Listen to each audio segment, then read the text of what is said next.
3, 2.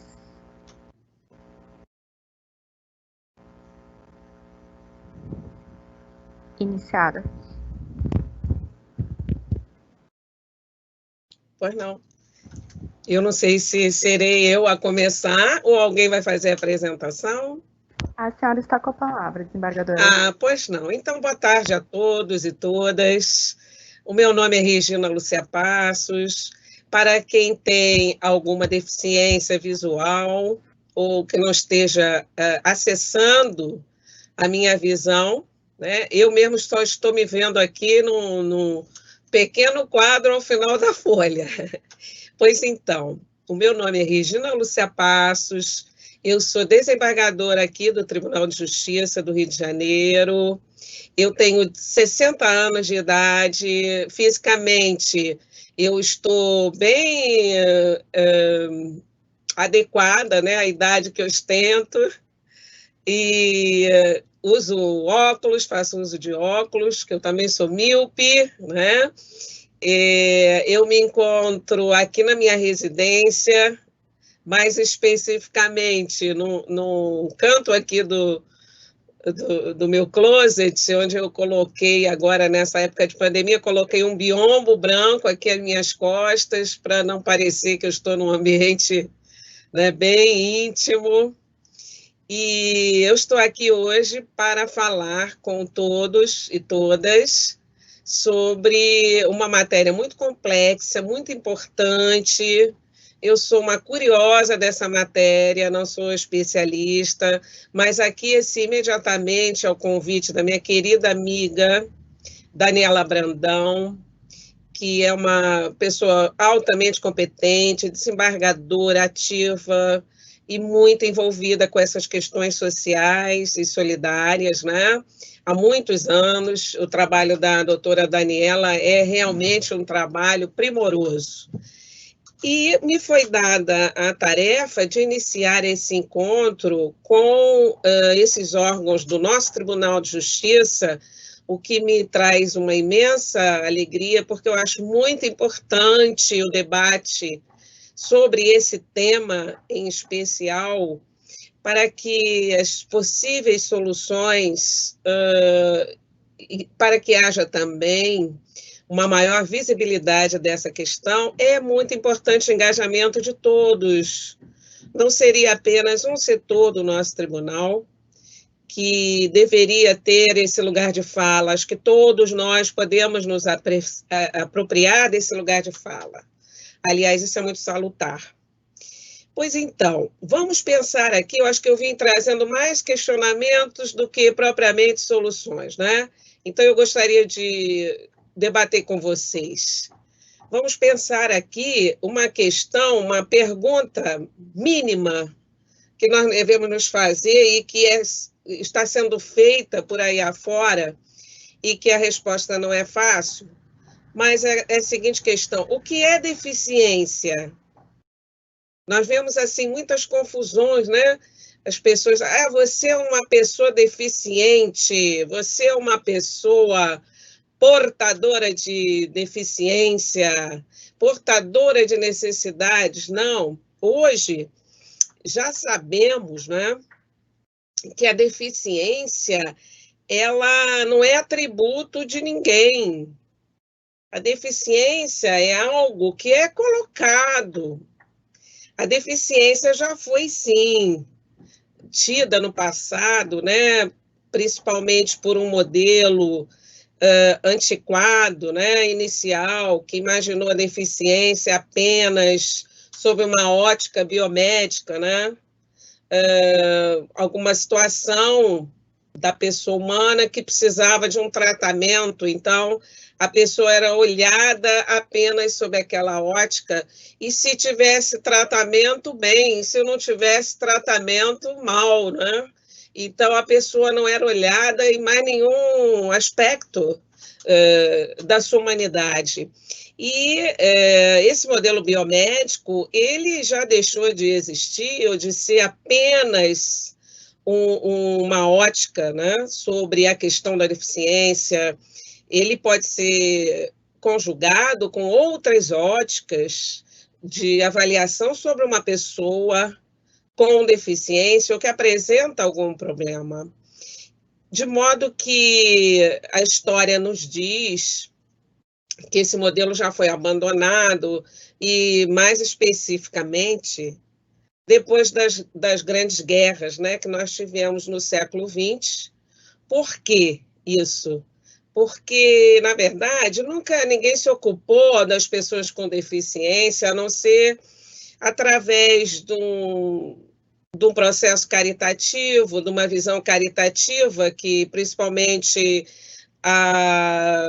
o catolicismo, né, a vida cristã nos trouxe, e só veio realmente a se ater com as pessoas com deficiência após as guerras, porque homens importantes, principalmente na Europa, né?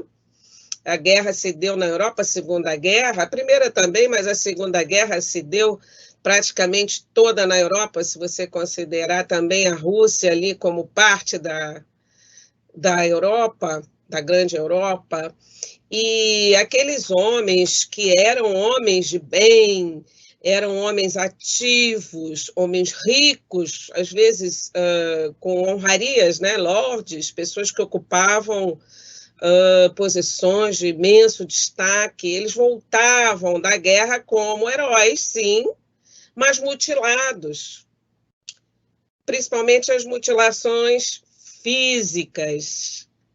E para que esses homens, esses heróis, fossem readaptados à vida que eles estavam acostumados, principalmente no Reino Unido, né, onde esse movimento se iniciou, alguns homens se reuniram, né, e cogitaram e fizeram com que o poder público implementasse medidas assecuratórias ali de acessibilidade. Estamos falando aqui mais de uma acessibilidade física, material, né? Arquitetônica, vamos dizer assim. Então, aqueles homens conseguiram superar essas deficiências que eles adquiriram com as mutilações da guerra e voltavam a seus cargos, voltavam às suas atividades. E, a partir daí, a visão meramente biomédica da deficiência mudou um pouco, passou-se a ter uma visão mais abrangente. E, com o passar do tempo também, muitas lutas, muitas observações, e eu quero deixar destacado aqui que, dessa matéria, existe uma máxima que é não falar sobre esse assunto sem as pessoas envolvidas com esse assunto.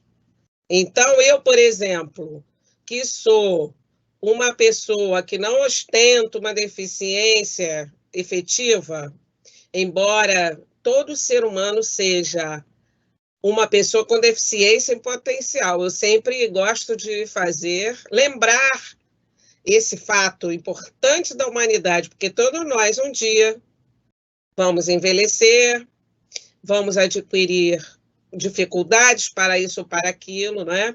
E como a nossa sociedade ainda não entendeu bem esses conceitos de diversidade, de inclusão, também não promove ou não promoveu até então a devida acessibilidade, né? Que a acessibilidade também existe sobre várias óticas, e que nós vamos falar aqui en passant também. Então, esse modelo biomédico evoluiu.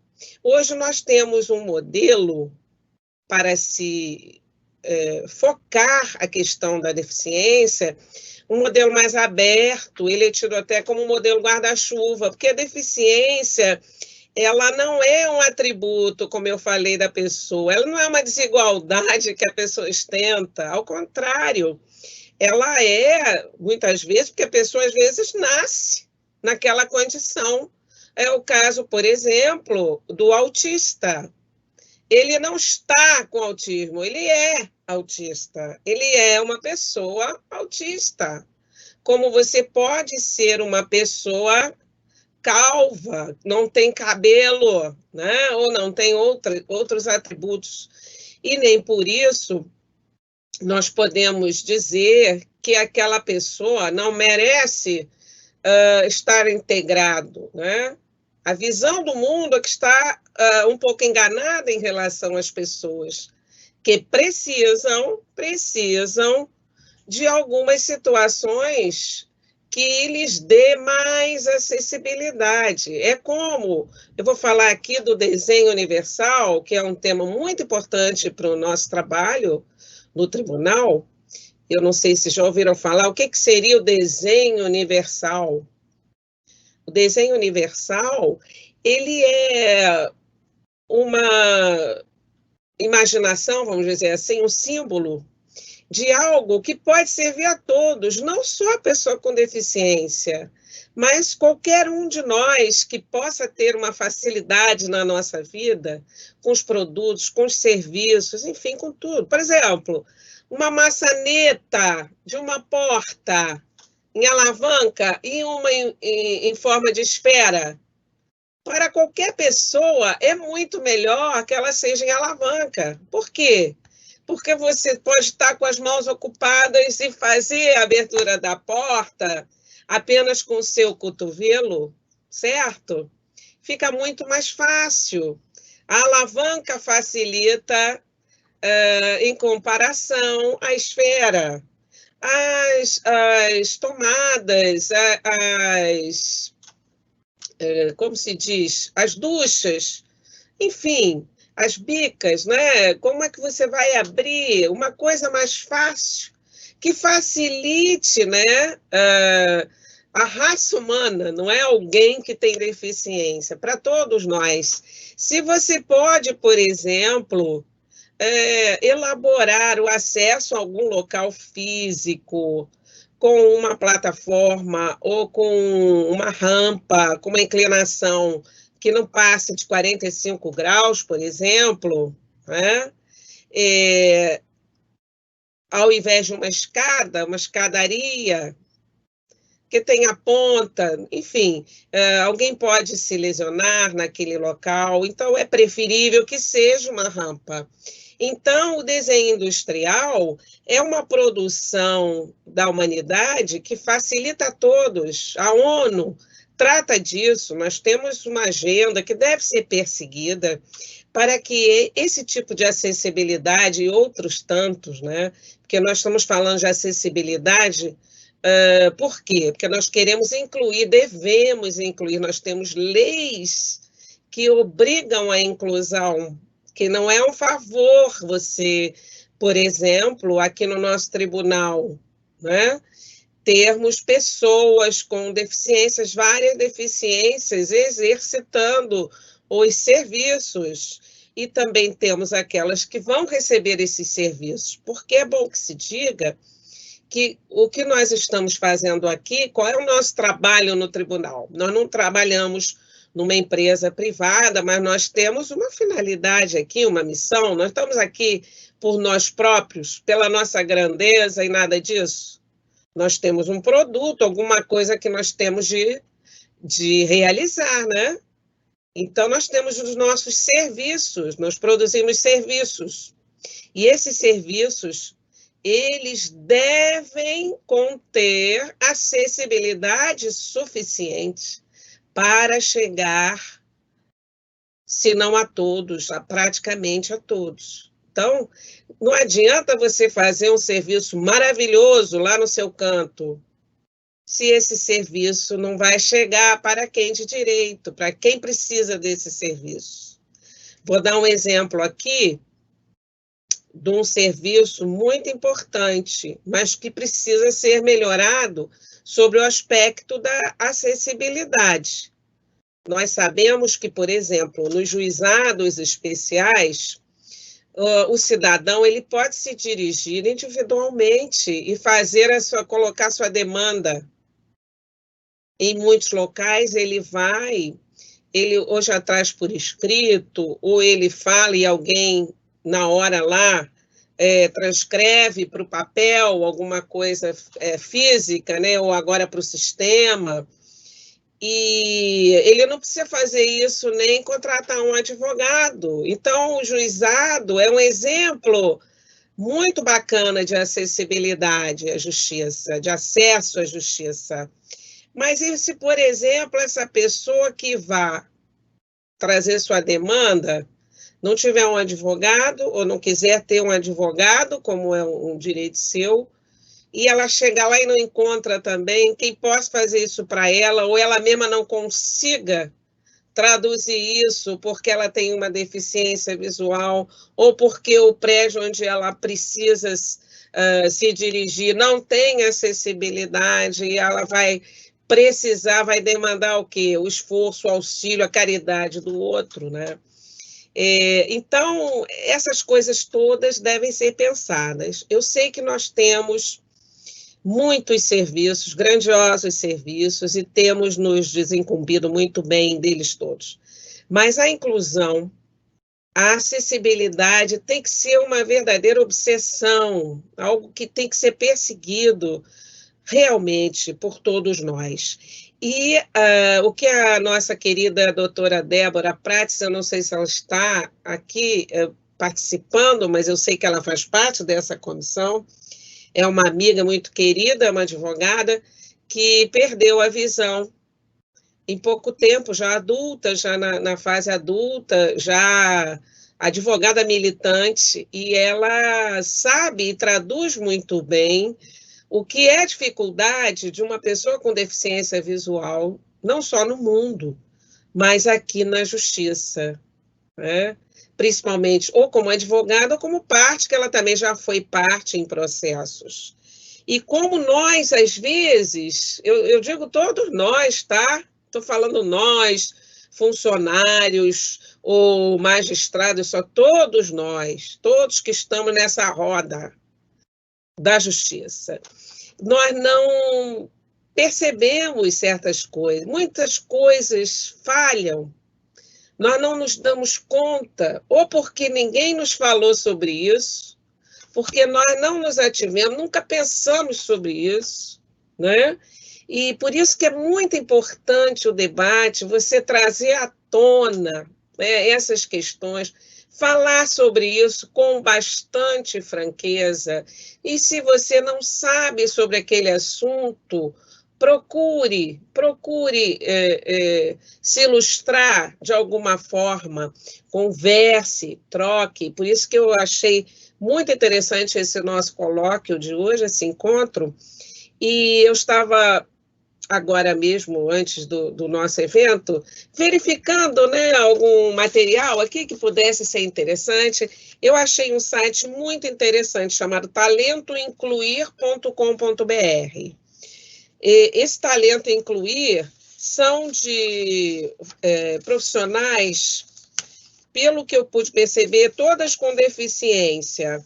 E elas falam muito sobre a importância dessa inclusão, da conscientização, e elas fazem um trabalho perante as empresas para justamente realçar a potencialidade das pessoas com deficiência para o trabalho e fazer esse intercâmbio entre as pessoas com deficiência e os empregadores, os gestores, os recursos humanos de um modo geral. E elas elencam aqui fases muito importantes que devem acontecer nessa matéria. Por exemplo, elas falam da conscientização.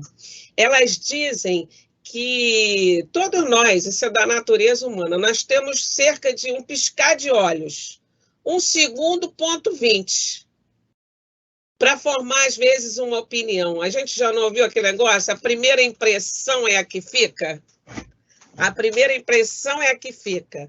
Mesmo as pessoas que têm dificuldade visual ou não têm a visão perfeita, elas também processam isso no cérebro dela. Não precisam piscar de olhos, mas, com certeza, os colegas que têm alguma deficiência visual, ao ouvir minha voz aqui, não me conhecem por acaso, podem estar criando, não é? Tiveram esse 1 segundo e 20 para criar dentro lá das suas consciências já uma ideia, e normalmente essa ideia é pré-concebida, e elas falam isso. Quando você olha uma pessoa com deficiência, né, você vem alguma coisa na sua mente. Você trabalha numa loja, por exemplo. Vamos fazer um exemplo aqui do serviço público. Uma pessoa que está lá embaixo na recepção do nosso tribunal. Eu sei que temos excelentes profissionais ali, moças, senhores que trabalham ali muito bem apessoados, bem vestidos, são bem preparados. E ele chega uma pessoa com deficiência. Nesse 1 segundo e 20, essa pessoa já vai traçar ali o seu ideal, o imaginário da consciência. Né? E ela dá o exemplo da loja, porque chega uma pessoa sem os 2 braços, uma vítima do que nós chamamos de talidomida, que foi um medicamento que na década de 50, início de 60, e até hoje me parece que ele ainda é utilizado para alguns casos específicos, mas ele gerou uma série de anomalias nas crianças, nas mães gestantes que tomavam medicamento. Para elas não acontecia nada, mas as crianças nasciam sem os membros, ou com junção dos membros, enfim. A pessoa sem os 2 braços chega ali. Então, o que você vem, às vezes, na mente, né? Porque quando você é criança, se você vira uma pessoa assim, o pai ou a mãe fala, não olha, não olha, deixa, não olha para essa pessoa, ou não fala nada, finge que não está acontecendo isso. Muito bem, então a natureza daquela pessoa vai ser repetir esse padrão. Mas não, ela precisa perguntar a essa pessoa, posso lhe ajudar em alguma coisa? Até porque a pessoa com deficiência, ela já está tão acostumada, né? E ela às vezes gosta de não ser tida, né? Com esse capacitismo, né? Com essa visão errada do que ela é, o que ela representa. Não pode limitar a pessoa à sua própria deficiência. Ela tem seus atributos, tem seu valor, enfim, suas qualidades, como todos nós temos, todo mundo tem. E também tem defeitos, né? Então ela pode dizer, não, eu não quero, ou eu preciso disso. Ou ela pode já, de antemão, saber como vai ser esse protocolo, o que ela precisa, onde que ela vai encontrar essa resposta para ela, o que ela veio fazer naquele serviço, naquele local, enfim. E essas moças falam exatamente sobre isso. Temos de desenvolver ações para formar, sustentar e fortalecer a cultura da inclusão. E não adianta falar também assim, não, vamos ensinar os recepcionistas, os cabineiros, o pessoal. Não, tem que ir lá em cima. Tem que ir lá no presidente do tribunal, nos assessores dele, todos, eles têm que saber o que isso significa. O curso tem que ser para eles também, para todos, porque não é crível. Por exemplo, termos, hoje nós vamos ver isso, não é? Eu não estou aqui criticando ninguém, isso foi uma questão histórica, na época era assim que se fazia.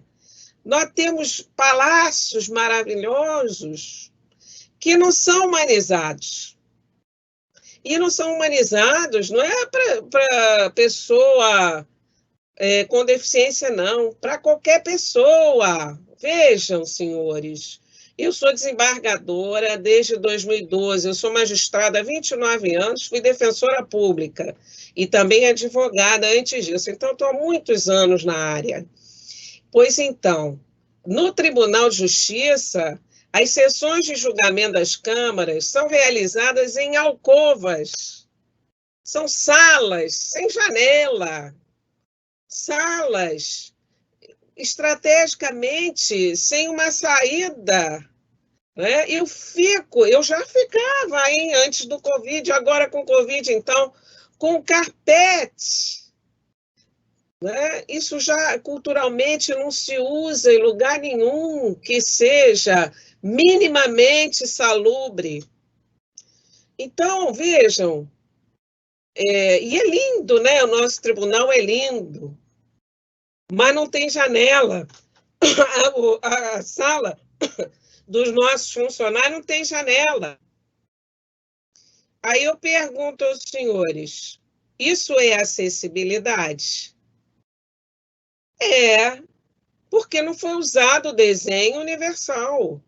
Porque todo ser humano precisa da luz solar, ele precisa saber, ele fica horas trabalhando ali na frente de um computador, ele tem que saber se é dia, ele tem que saber se é noite, ele tem que levantar de vez em quando. Então, essa sustentabilidade também se dá nessa mudança de cultura, de visão do mundo, né? É o mundo que nós queremos, é esse? Tudo muito bonito, tudo muito bacana, tudo muito cheio de mármores, e você, ser humano que está ali prestando o serviço, você vai adoecer. Mais de 4 pessoas tiveram pneumonia, isso muito antes de Covid, tá? Pneumonias severas, na Câmara onde eu costumo trabalhar. E isso não é segredo para ninguém, isso tem que ser dito. E o que acontece lá, eu acredito que se repita por aí afora. Então, se construiu sem essa visão, sem as rampas adequadas, né? Sem o piso tátil. Uma pessoa como a doutora Débora Prates quer ir lá ver o andamento dos seus processos, quer ir no gabinete do desembargador, por exemplo, ela não precisa que alguém venha pelo bracinho, leve-a pelo braço. Ela tem que ter o direito de ir, de ter alguma coisa ali que a indique, como um GPS, um mapa, alguma coisa que ela possa tocar, né? E acender. O nosso tribunal, por exemplo, é um mundo. Comparado a algumas cidades aí, tem um movimento maior do que muitas cidades pequenas. Então, contingente de pessoas andando ali que é fenomenal. Então, é isso. Temos que ter ações para contratar, transformar a realidade desses profissionais também, porque também não adianta, nós cumprimos o nosso papel aqui, olha, nós contratamos pessoas com deficiência, mas e aí? Você está tratando dessas pessoas, cuidando, melhorando a capacidade delas, a vida dessas pessoas, a vida funcional dessas pessoas?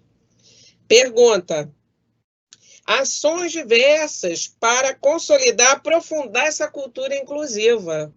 Eu acredito muito na didática, na educação.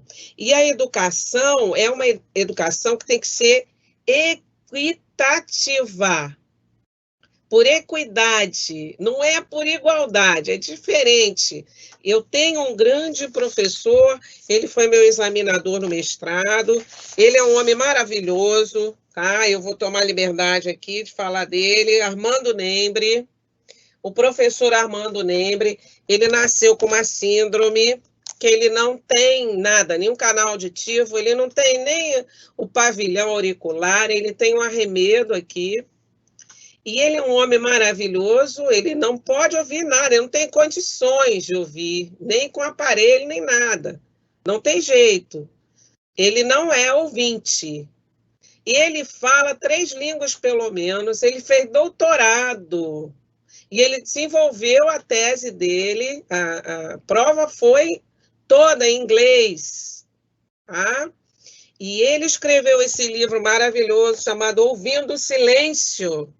Ele ganhou prêmios mundiais a respeito da educação.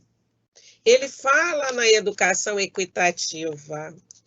Essa é a educação que nós devemos ter, devemos nos educar, inclusive, autoeducar nesse sentido e educar os outros, traduzir essa educação para o maior número possível de pessoas. Devemos fazer, como ele diz, diferença no planeta.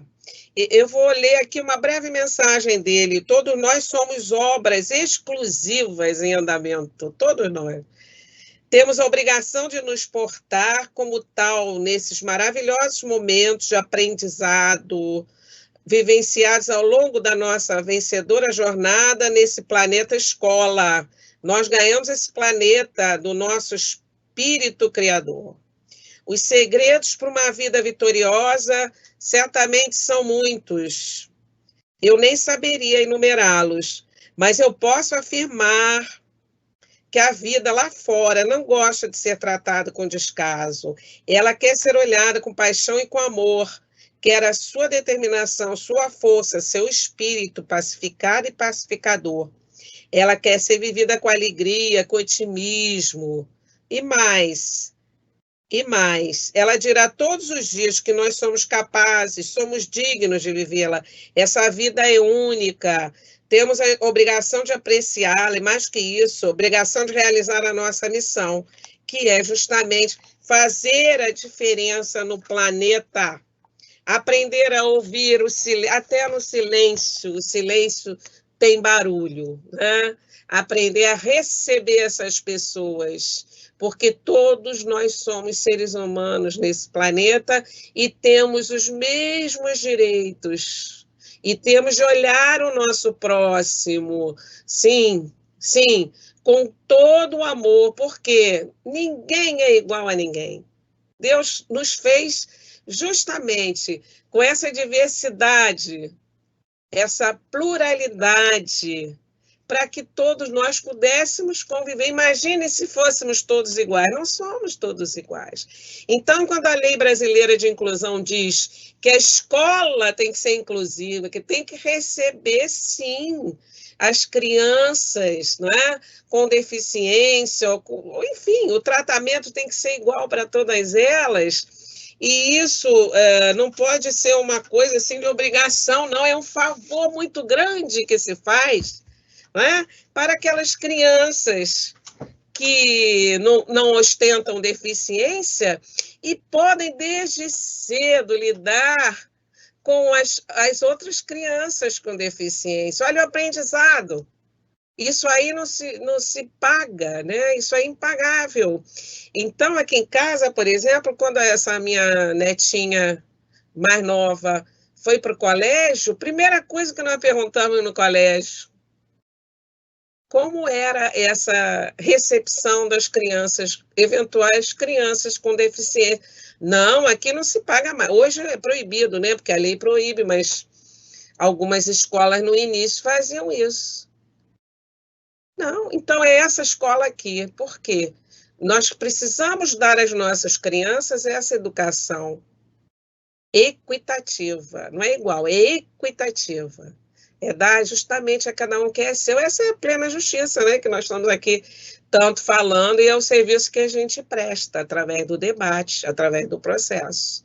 Então, eu poderia ficar falando aqui anos e vida toda, né? Porque essa matéria, como eu falei, é bem complexa, ela é muito atual, ela é muito necessária e ela tem vários vieses. Né? Você pode atingir essa questão por um nicho, por outro, mas eu acho que os caminhos são esses. Caminhos são acessibilidade em todos os sentidos, segmento comunicativa, atitudinal, como a doutora Débora fala, né? Porque às vezes você não necessita nem de recursos materiais para você promover a inclusão de uma pessoa ou de um grupo. Só basta a sua atitude. Então, nós vamos falar assim, o CNJ tem várias recomendações que são muito úteis e importantes nessa matéria, mas será que tem tudo? Será que eu não posso fazer um pouco mais aqui no meu departamento, hein, Gabriel? Assim, eu não posso aqui no meu departamento ter uma peculiaridade, não precisa o CNJ dizer que tem que ser, não precisa o presidente do tribunal dizer que tem que ser, não é? Se eu já entendi disso, se eu estou vendo que aquela pessoa pode ser melhor aproveitada e eu devo incluí-la sempre, então, qual seria a mudança de atitude aqui que eu poderia ajudar um pouco nesse sentido? Isso chama-se acessibilidade atitudinal. É isso, é esse olhar que nós devemos ter para com o outro, né? E a presença inclusiva. E a presença inclusiva, ela obriga principalmente o setor público, que nós estamos aqui, a ele, né, inseridos. Esse é o nosso trabalho. Nós existimos porque os tributos vêm nos pagar, né, vêm pagar todo o nosso serviço, e nós temos de trazer uma resposta para o público, para a sociedade. E essa presença inclusiva é isso, você incluir, saber no seu serviço o que é melhor, qual é a maior transparência, como eu vou atingir aquele público de forma sempre melhor e debater com eles, porque também nada por eles sem eles. Eles têm que estar sempre dentro. E eu achei muito interessante aqui que eu estou vendo o Márcio, né? E eu acho que é a Rita. Ana Paula. Ana Paula, desculpa, Ana Paula. Ana Paula e o Márcio, então, exatamente, porque são pessoas que sabem do que se fala aqui, né? Porque vivem isso na pele, na carne. E a equidade educativa, porque nós estamos aqui também para nos educar. Nosso trabalho ele tem esse caráter educativo, porque, por exemplo, a sentença, o que é? Uma síntese. É uma síntese do debate. Tem a tese e a antítese, o juiz sintetiza e diz aquilo ali. Tem que ter um formato bem educativo, bem didático, para que todos entendam, porque uma sentença, além de resolver o caso concreto, ela exemplifica. Né? Ela vaticina, ela profetiza, enfim.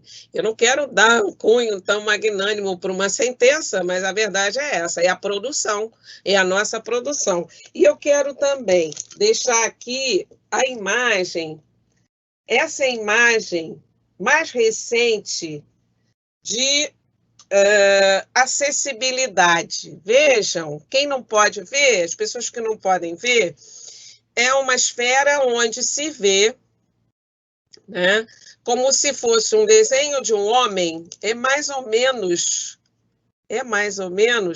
com aquele homem que Leonardo da Vinci, né, desenhou, Peruviano, que é tido como a melhor expressão das dimensões humanas. Ele fez aquilo com exatidão, né? Grande conhecedor que era da anatomia. E hoje o símbolo da inclusão, da acessibilidade, é esse meio que um desenho de um homem com uma esfera na cabeça e 2 tracinhos ligando aos pés e 2 tracinhos às mãos, dentro de uma esfera igual, porque aqui você vai ver as pessoas com deficiência de todas as ordens, não só as pessoas cadeirantes. Então, esse desenho universal, do homem universal, veio a substituir aquelas imagens que nós vemos muito aí no trânsito, por exemplo, que são das cadeiras, né? Então, não só os cadeirantes, faltando 2 minutos para o término, eu queria só então que a Raquel fizesse a gentileza, que eu também achei um e-book gratuito pelo Google, logicamente que nós temos de preservar a autoria, né? Mas eu consegui esse e-book, ele fala numa linguagem bem simplória, né, da acessibilidade no setor público, né? Eu acho que você tem que botar lá no outro link, aí é só para quem quer fazer a inscrição. Você não tem os slides? Isso. Pode passar os slides? São poucos slides. E eles vão, olha lá, ele vai dizendo o que é acessibilidade no bem público, né? Principalmente o que está na lei, o que nós devemos cumprir. Tem a imagem do homem, olha só um minutinho, ó, a imagem, várias imagens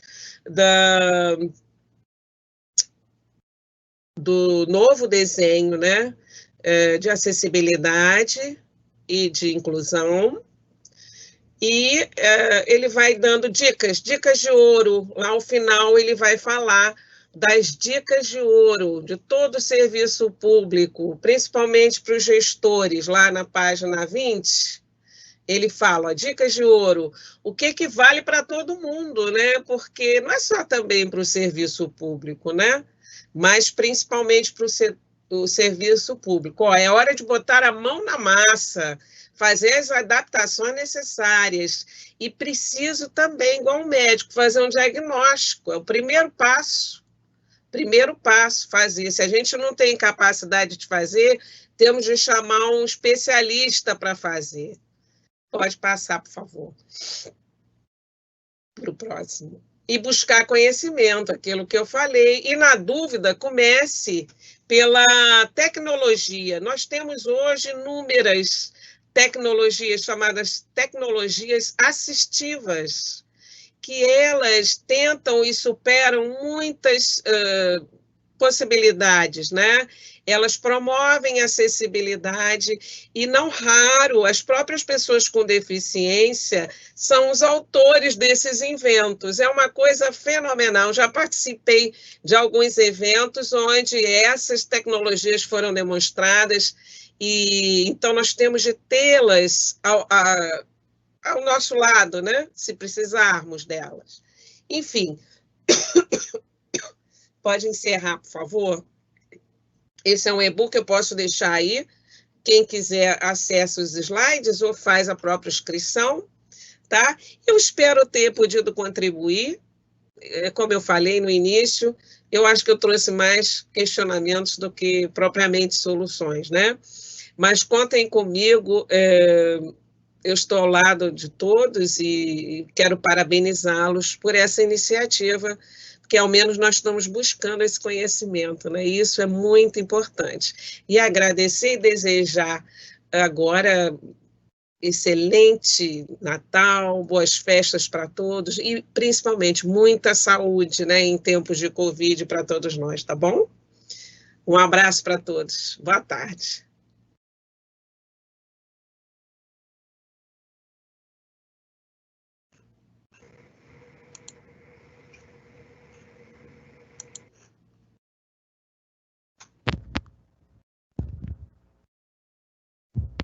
Gabriel, sem áudio.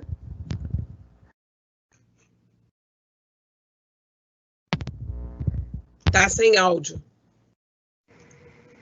Agora sim. Cumprimento a todos na pessoa de Sua Excelência, desembargadora Regina Lúcia Passos, mestre em saúde pública, né, que nos brindou aqui com sua presença e com a sua exposição. Eu acho que a gente está diante. Estou aqui, primeiramente, para aprender com todos os senhores, e acho que esse tema é tão sensível quanto relevante, que merece amplo destaque aqui em nossa casa, né, em nossa instituição. A despeito dessa questão já estar normatizada, né, temos aí o Estatuto da Pessoa com Deficiência, temos a Resolução 230 do CNJ, né, que trata também do tema, mas eu acho que a gente não pode perder de vista que, para que haja verdadeiramente acessibilidade e inclusão, é preciso uma política institucional voltada à promoção desses temas. Né, conscientizar as pessoas, os gestores, né, como bem disse a desembargadora, para que eles possam implementar medidas, né, nas suas serventias, nos seus órgãos administrativos. Né. Eu fui pesquisar antes dessa live sobre o tema, né, já que não sou especialista sobre a questão, disse que estava aqui para aprender, né, e achei um artigo da desembargadora Regina, que publicado no site da Maerj, que ela tem um trecho que ela fala que é preciso que haja compreensão e aceitação sobre o dever da sociedade de todos para a promoção da verdadeira inclusão dessas pessoas. Então, eu acho que esse evento, né, essa live, ela assume especial relevância sobre esse aspecto de fomentar a reflexão, né, e promover a discussão sobre formas de melhorar as condições de acessibilidade, né, de inclusão, de integração, né, seja de magistrado, servidor ou qualquer outro colaborador com deficiência, e para que a gente possa oferecer a esse público condições adequadas, né, para que eles possam exercer as suas atividades laborais. O respeito, eu penso que o respeito às diferenças nos permite enxergar o potencial que dela pode ser extraído. É sempre visando aí a redução das barreiras, né? As barreiras que são elencadas até lá na resolução do CNJ, né? Seja elas físicas, comunicacionais ou tecnológicas, né? Então, como eu disse, estou aqui mais para aprender, mais para ouvir do que para falar, e estou à disposição aí para participar desse debate, passando a palavra agora ao colega aqui da DGPES, o Márcio, que melhor vai poder falar a respeito. Está com você, Márcio. Estão me ouvindo? Sim. Deixa eu ver aqui.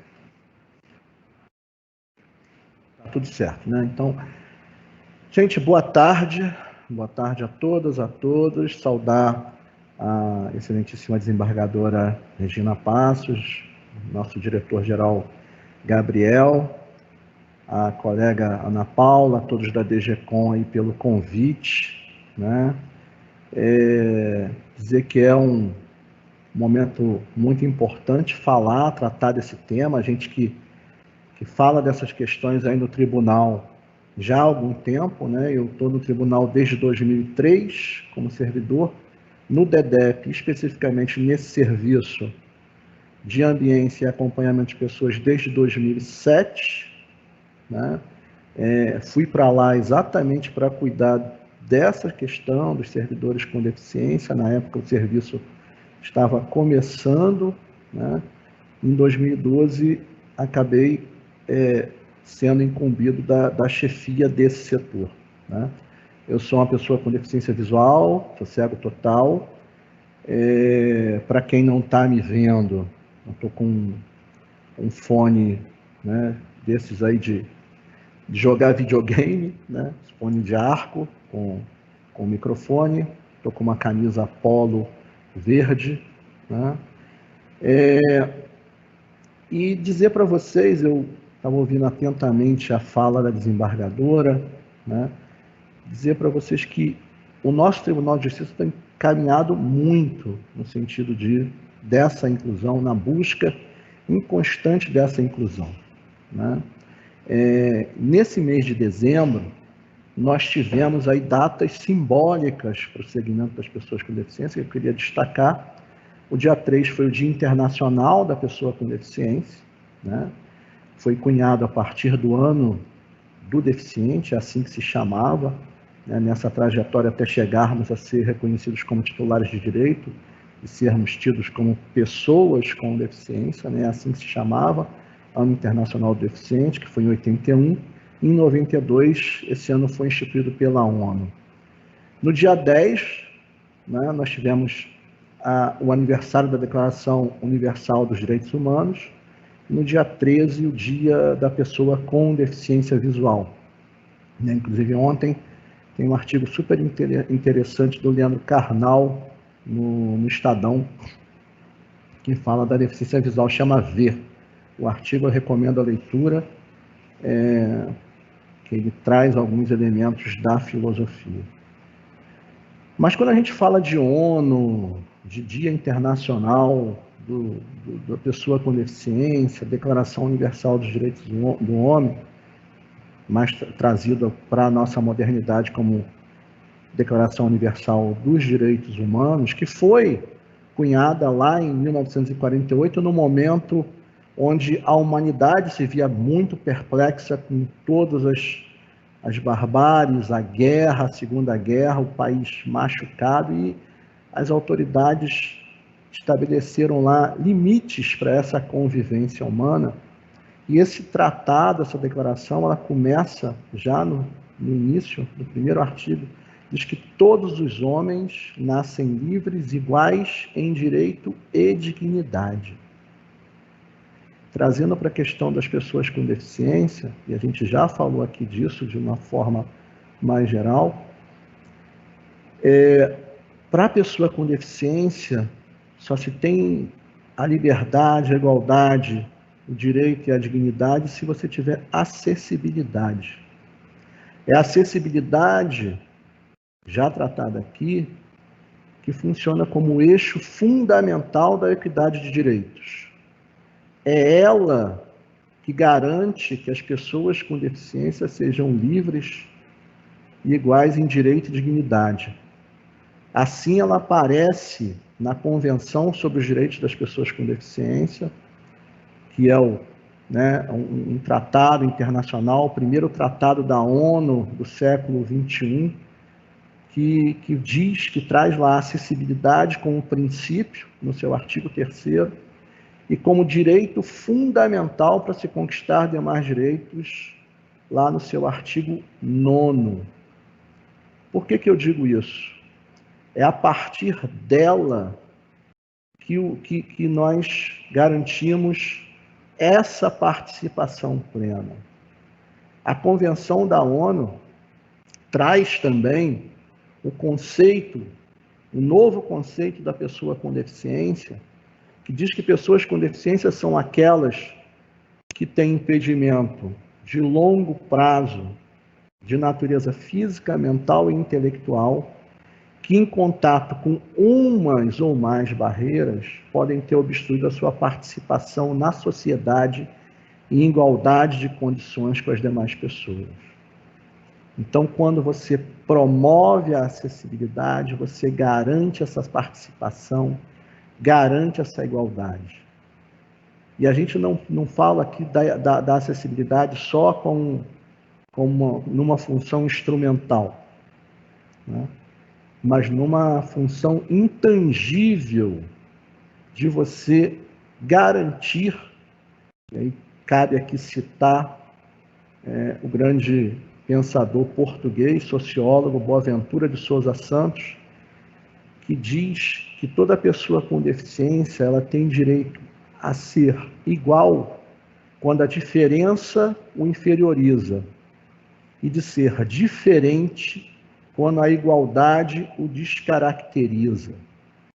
Então, a acessibilidade ela funciona como um eixo de ligação de todas essas diferenças. É a acessibilidade arquitetônica, quando você tira um degrau e coloca uma rampa.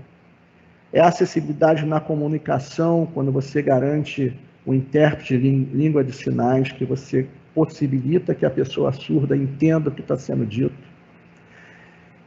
Ou a audiodescrição em programas, em eventos, que você relata para o deficiente visual, ou para o dislexo, ou para a pessoa que tem alguma dificuldade de interpretação, o que está acontecendo e que não está sendo falado. É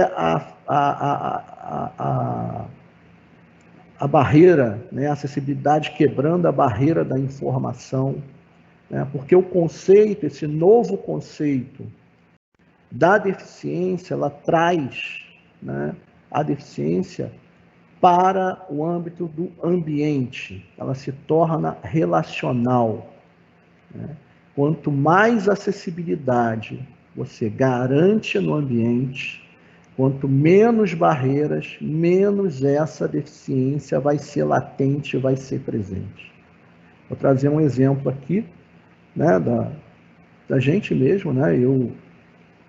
Eu hoje consigo atuar, né, como chefe de um serviço que cuida dessas questões, porque eu tenho um computador de participar dessa live, e tem um software, um computador igual a de todos vocês, que tem um aplicativo. Muito bem, viu, Márcio? Oi? Você consegue atuar como chefe de serviço e consegue atuar muito bem, viu? Obrigado, diretor. Obrigado. Mas a gente consegue porque tem a tecnologia ao nosso favor. O Einstein, né, ele tem uma frase que diz que para a maioria das pessoas, as tecnologias tornam as coisas fáceis. Para as pessoas com deficiência, tornam as coisas possíveis.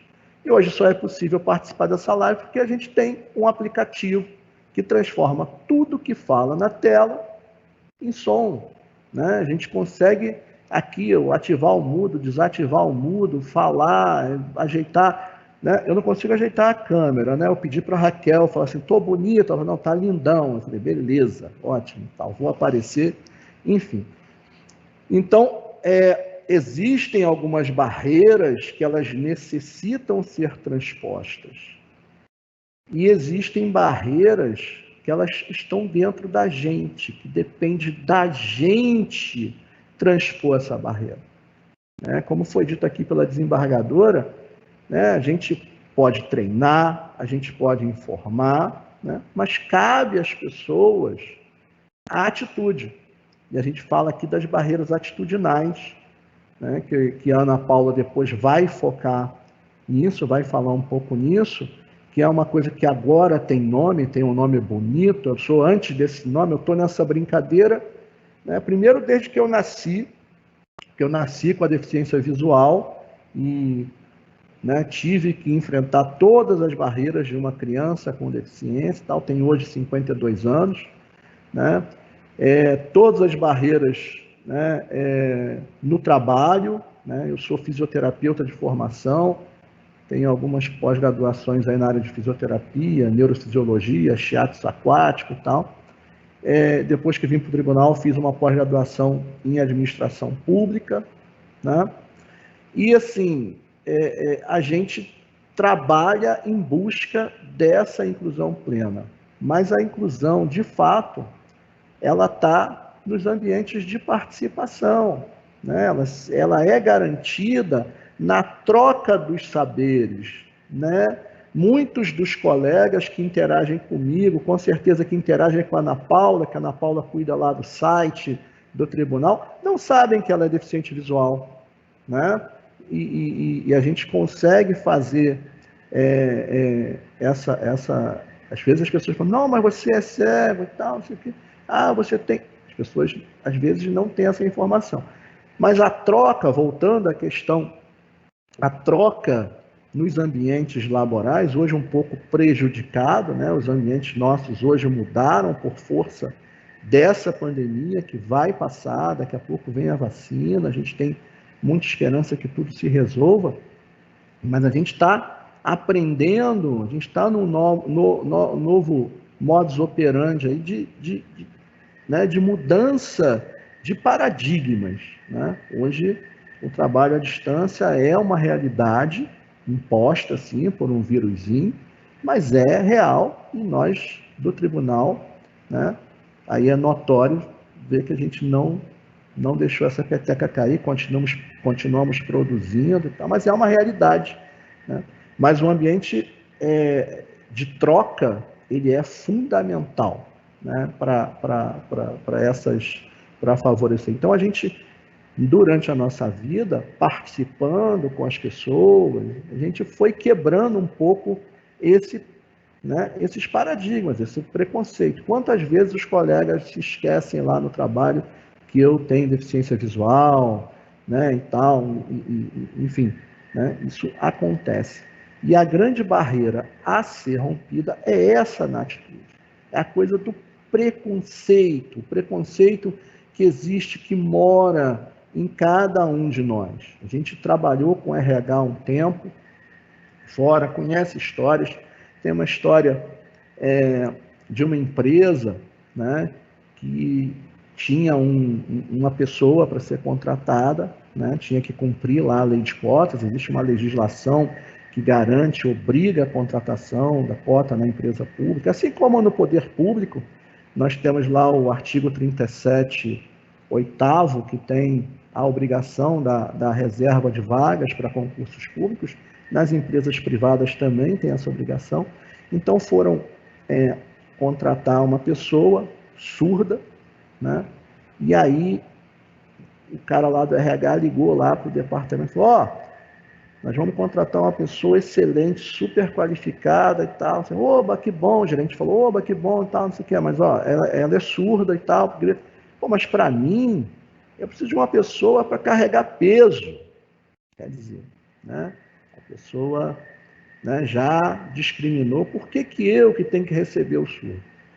E, segundo relatos, depois de um tempo, a pessoa estava super satisfeita porque aquele surdo conseguia desenvolver plenamente as funções dele. Então, mas no primeiro momento, a pessoa não queria aquele funcionário com aquela característica. Então, tudo é uma questão de conhecimento. As grandes barreiras que existem atitudinais com relação às pessoas com deficiência estão, né, moram dentro da falta de informação. Muitas vezes, como lidar, como abordar, né? E é importante dizer que o Tribunal de Justiça do Rio sai na frente de muitos outros. Muitas vezes a gente é procurado por outros tribunais para compartilhar um pouco da nossa experiência, né? Sobre como lidar com pessoas com deficiência, né? E nós estamos na frente. Nossa escola dá palestras, a ESAGE dá palestras e dá cursos já há um bom tempo. Há pelo menos uns 10 anos a gente dá palestras, se não antes, né? Eu acredito que formalmente, pelo menos desde 2011, a gente dava o curso de relacionamento inclusivo e atendimento às pessoas com deficiência com esse nome, um curso de 3 horas. Hoje nós temos, além desse, temos um curso de 9 horas, né, que é dividido por mim e pela Rosane. Esse ano foi feito uma versão à distância desse curso, né, já foi oferecido turmas, né, dado pela Rosane. A gente dá palestras na escola, então a gente está sempre informando como lidar com as pessoas com deficiência no ambiente do trabalho. Nosso tribunal tem 272, a última vez que eu vi o relatório. Não sei se alguém aposentou de sexta para hoje, né? Se alguém pediu para sair, pediu exoneração, mas a última vez são 272 servidores com deficiências físicas, visuais e auditiva, né? Nós temos nossas pessoas com deficiência, servidores com deficiência auditiva, eles todos oralizados, conversam por leitura labial, né? Alguns sabem Libras, mas não usam quando estão em contato com ouvintes, né? Temos cerca de 40 que utilizam tecnologia, leitores de tela, ampliação, né? Dos cerca de 60, eu não sei o número, porque eu posso me arriscar aqui e dizer um número inexato para vocês, mas cerca de 70 com deficiência visual e os outros 100 e tantos com deficiência física. Mas o total são 272, não passa de 272 porque não entrou ninguém que eu saiba de sexta para hoje, né? Mas, então a gente tem esse trabalho, quando o servidor chega do concurso público, após ele ser aprovado pelo DESAL, a gente faz uma entrevista, né, com esse servidor para levantar o perfil profissiográfico dele, as necessidades, o que ele necessita, qual é o limite, porque a gente sabe lá, deficiente auditivo. Ele tem que saber se é surdo total, se é surdo parcial. Deficiente visual, né, precisa saber se tem visão monocular, se é baixa visão, se é cego total. Então, o que ele precisa nessa condição? A deficiência física.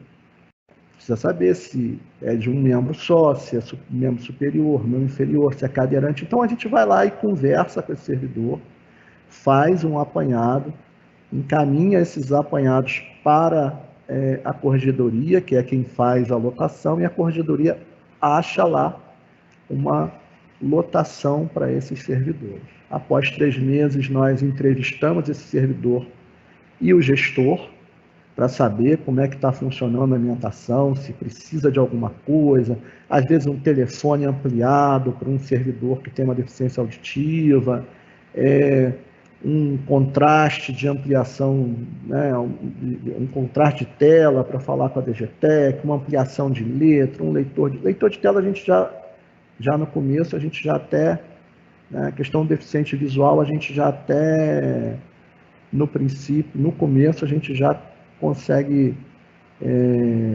já falar com a DGTEC e já ajustar isso, instalação do software e tal. A gente orienta o gestor a fazer isso, no mesmo dia é instalado. Então a gente tem, se o servidor ele é cadeirante, se ele é cadeirante, a gente informa isso à corregedoria, então isso é passado, então um prédio que não tem acessibilidade, é tentado se colocar o servidor no primeiro andar para facilitar a vida dele. Então, o nosso tribunal tem toda uma preocupação, né, além das palestras informativas. O tribunal tem uma cartilha que fala de como lidar, né,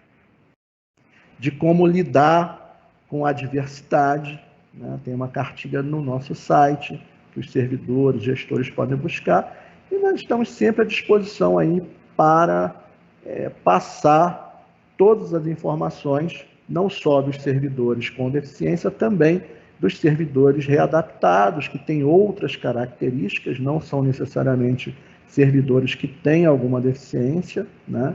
Mas podem ter adquirido alguma ao longo da sua vida funcional e ter alguma restrição para executar algumas tarefas. Então, a gente tenta mediar essas soluções de trabalho, essas soluções laborais que a gente tem com esses servidores, né? Então, a gente procura sempre conversar com o servidor e com o gestor sobre essa eliminação de barreiras e informar para também tentar quebrar as barreiras atitudinais. Então, eu vou passar para a Ana Paula, né? Assim que acho que o Gabriel vai falar primeiro, né? E para que a Ana Paula complemente com as questões específicas do que a gente chama de capacitismo, né? Que eu costumo dizer, para as pessoas entenderem melhor, é como se fosse o racismo com relação à pessoa com deficiência, né? Que é como você trabalha as questões colocando a deficiência acima de tudo. Então, Gabriel, né? Continuo aqui conosco, com vocês, aqui todos nós aqui à disposição para possíveis perguntas. Obrigado, Márcio. Eu passo a palavra, então, à Ana Paula. Pode fazer sua explanação. Olá, boa tarde a todos. Me ouvem bem? Sim. Tudo certo. Tá, obrigada. Meu nome é Ana Paula, eu sou servidora lotada na DGTEC e eu sou uma mulher cega, né? Sou servidora, sou uma mulher cega de nascença. Eu já nasci com deficiência visual e tive baixa visão até mais ou menos entre 12 e 13 anos de idade, aí eu perdi completamente a visão. E eu uso eu tenho cabelos curtos, castanhos e lisos, tenho a pele clara e estou usando uma blusa, eu acho que na cor terra, com flores em tons de verde e, se eu não estou enganada, rosa. E estou sentada. E uso o microfone de fio. E aí eu queria começar dizendo que eu estou muito feliz em estar aqui falando sobre esse assunto aqui no tribunal, uma questão tão importante para todos nós, porque nós precisamos falar sobre isso, né, sobre essas questões que envolvem a todos. E eu queria, antes de iniciar, para começar a falar de capacitismo, eu queria antes definir as palavras. Muitas vezes me perguntam, como que eu devo me referir a uma pessoa que tem deficiência? Como que eu devo te tratar? Eu até brinco, pergunta primeiro o meu nome e como que você pode me ajudar, mas como que a gente deve se referir às pessoas com deficiência? Então, se eu tenho uma deficiência visual e alguém quer se referir a mim, eu vou me referir à pessoa com deficiência visual ou à pessoa com deficiência auditiva. Os nomes são importantes, porque eu comecei me apresentando como servidora do tribunal, mulher cega de nascença, e depois é que eu disse, eu sou, depois de eu falar o meu nome e dizer que eu sou uma mulher com deficiência, a deficiência vem depois. Então, a deficiência, ela não me define, e por isso os nomes são importantes. Antigamente se falava pessoas portadoras de deficiência, né? Portador de deficiência visual.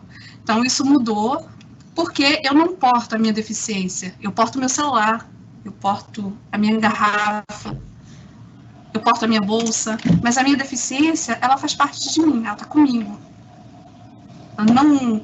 Não é um acessório, então eu não porto. E aí esse nome foi excluído. E aí se falava também em pessoas com necessidades especiais. Mas necessidades especiais todos nós temos. A pessoa com deficiência tem, a mãe que está, o pai que está com um carrinho de bebê, alguém que tem uma deficiência temporária, enfim, todos nós temos necessidades especiais. E aí, graças a Deus, chegou-se a um acordo, então, é pessoa com deficiência. E esses nomes são importantes porque a gente vai quebrando as barreiras atitudinais, né? A gente vai quebrando, e aí eu vou entrar no capacitismo, que é uma palavra hoje bem debatida, né? Muito conhecida. O que é o capacitismo? O capacitismo é toda e qualquer forma de preconceito que põe em dúvida a capacidade da pessoa com deficiência. Então, qualquer coisa, ele não tem condição de sair de casa, é capacitismo. Então, como o Márcio falou, o capacitismo, ele está também no racismo, ele está na homofobia, ele está e junto com as pessoas com deficiência. O capacitismo, ele é violento. Por que ele é violento? Porque, às vezes, ele é velado. A gente não percebe que está sendo capacitista. A boa notícia é que todos nós somos capacitistas. Todos nós precisamos combater o capacitismo dentro de nós. Ele vê a pessoa com deficiência como inferior, incapaz, inapta para o trabalho, incapaz de tomar decisões como autônomo que a pessoa é. Ele se manifesta. O capacitismo está dentro de todos nós, nas nossas famílias, está presente nas esferas sociais, públicas, e nega a pessoa com deficiência a possibilidade de participar das políticas de saúde,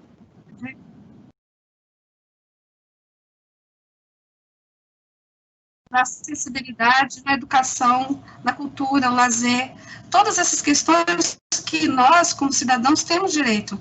E é nos negado isso por conta dessa barreira do capacitismo. Porque quando a gente vem com preconceito, com discriminação, a gente é uma barreira que não abre espaço para mais nada na vida da pessoa. E por que acontece o capacitismo?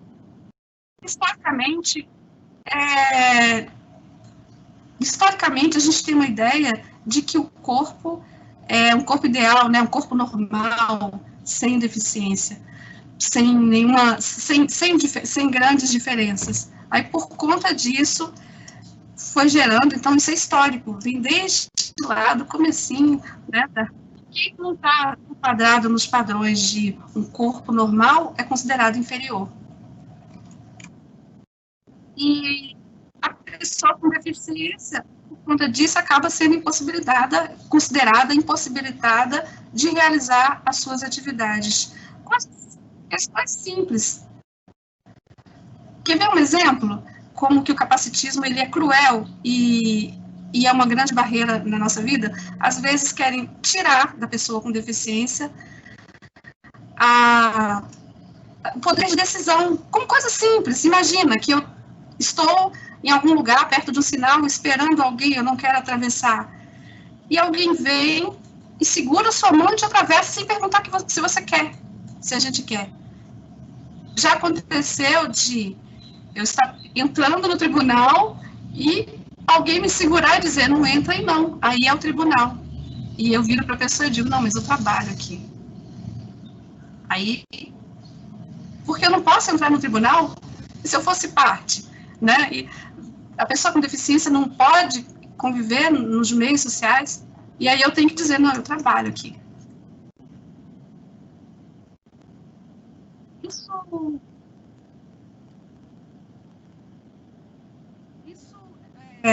Depois da gente conversar bastante, todo mundo falar nas redes sociais, hoje tem as redes sociais, e esse tema é amplamente já discutido, o tema do capacitismo. Por causa da tecnologia, então as questões para nós, é certo que elas já melhoraram, estão muito melhores. Mas, enquanto a gente não quebrar essa barreira atitudinal, enquanto a gente não tiver... às vezes, a gente é capacitista, não é por falta de conhecimento, por falta de contato com as pessoas com deficiência, por medo de se aproximar. Então, se a gente tiver dúvida, quando a gente tem dúvida, a gente pode perguntar. Eu tenho o maior prazer em falar sobre a minha deficiência, em esclarecer, mas eu também gosto de falar sobre outras coisas. Mas, se você tem dúvidas sobre a minha deficiência, pode perguntar, não tem nenhum problema, todos nós estamos sempre abertos a esclarecer, desde que não seja perguntado a nós, e não a pessoa que está junto com a gente. Eu vou citar aqui vários exemplos de capacitismo que a gente comete no nosso dia a dia.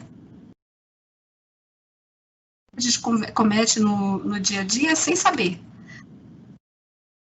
A gente vê qualquer conquista de uma pessoa com deficiência, a gente aplaude, dá parabéns e acha que isso é um ato de superação. Isso é capacitismo, porque a pessoa, ela não supera. Eu não sou um exemplo de superação. A gente pode pensar que nós criamos situações, criamos formas de conviver na sociedade, de estar na sociedade, de estar nesta vida com a nossa condição, com a nossa deficiência, com um corpo com uma deficiência que não me define. É preciso separar isso. É preciso que a gente aprenda a olhar o outro como pessoa que ele é, com as necessidades iguais a de todos, com sonhos, vontades, anseios, e não olhar como um ser de outro mundo que supera barreiras. Muitas vezes a gente não supera.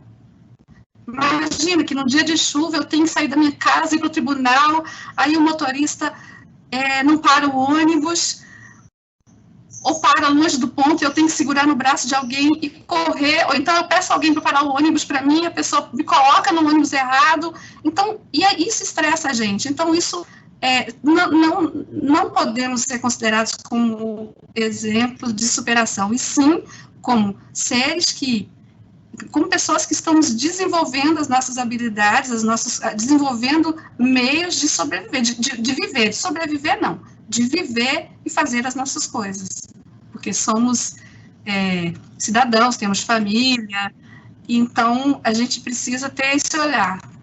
Quer ver outra coisa? Um outro exemplo de capacitismo em grupos sociais.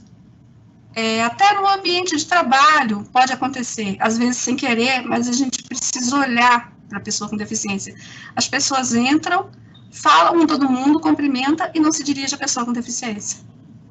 Isso é muito comum acontecer. Ou então, a gente está conversando, o outro sai do ambiente que a gente está e sai sem falar, sem avisar que falou, que saiu, e a gente fica lá, conversando, achando que o outro está lá. Então, é preciso ter esse olhar de cuidado, de não ter, de conviver com naturalidade, olhando o outro como pessoa. Em restaurantes, bares, lojas, é muito comum as pessoas se dirigirem ao nosso acompanhante, a quem está com a gente. Comigo mesmo já aconteceu, eu tenho uma filha. E já aconteceu de eu estar em lugar com elas, ou com colegas de trabalho, enfim. E as pessoas se dirigirem ao meu acompanhante, não a mim. O que você vai comer? Não, aí perguntam, o que ela vai comer? E eu falo, eu vou comer e falo o que eu quero, por favor. Então, é importante que a gente toma esse cuidado, se dirige à pessoa, porque ela é que vai responder, ela é que sabe o que quer.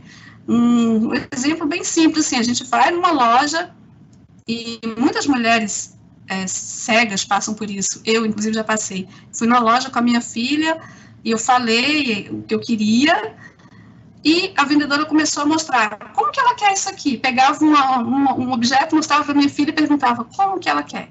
E a minha filha falava, pergunta para ela. E a pessoa insistia, não, ela gosta disso aqui. Aí eu virei e falei, olha, eu estou adorando os seus produtos, eu pretendo comprar, mas se você continuar se dirigindo à minha filha, eu vou ter que comprar na outra loja.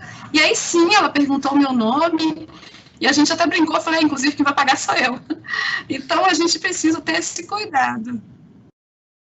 E outra coisa também que é um exemplo de capacitismo é a negação de que pessoas com deficiência não podem ter uma vida, não podem ter família, casar, ter filhos, namorar. Não. E acontece também de pessoas com deficiência que se casam, se relacionam com pessoas sem deficiência, e aí falam, nossa, você deu graças a Deus por ele ou ela te aceitar nessa condição, vai cuidar de você. Não. Muitas vezes quem toma a frente e cuida é a pessoa com deficiência. A minha filha, quando era pequena, a gente sofria essa questão de, com 3 anos de idade, 4, falavam que ela ia tomar conta de mim. É absurdo, uma criança de 3, 4 anos não é razoável, né? E ela, assim, já se posicionava muito pequena, ela dizia, não, a minha mãe cuida de mim. E realmente, a gente, né, se adapta e cria condição para não encontrar problema com isso. A outra questão é a infantilização da deficiência. Estica o pezinho que tem uma aguinha aí. Ou, posso segurar o seu bracinho? Vou botar o copinho aqui do seu lado. Isso, ninguém se refere a outra pessoa assim, mas é comum a gente chegar, se aproximar da pessoa com deficiência e falar dessa forma, no diminutivo. Outra coisa é falar alto, achando que por ela ser cega, ela também não escuta. Isso não é verdade, são mitos. Então, são várias pequenas coisas que nós trazemos dentro de nós, e eu também sou capacitista, o Márcio, todos nós somos, e a gente precisa combater. É claro que as pessoas ditas sem deficiência, que não têm deficiência aparente, cometem muito mais, mas a gente também, porque, como eu disse lá no começo, o capacitismo, ele está para o negro, combatendo o racismo, para a homofobia, né, a questão de gênero. Então, a luta é a mesma, é a luta para combater o preconceito, combater a discriminação, combater essa ideia de inferiorização, essa ideia de que se eu não tenho um corpo normal, eu sou inferior ao outro. E não é assim que as coisas são. Então, eu convido a todos, eu vou encerrar, e convido a todos a ler sobre o capacitismo, se informar, se tiver dúvida, podem perguntar.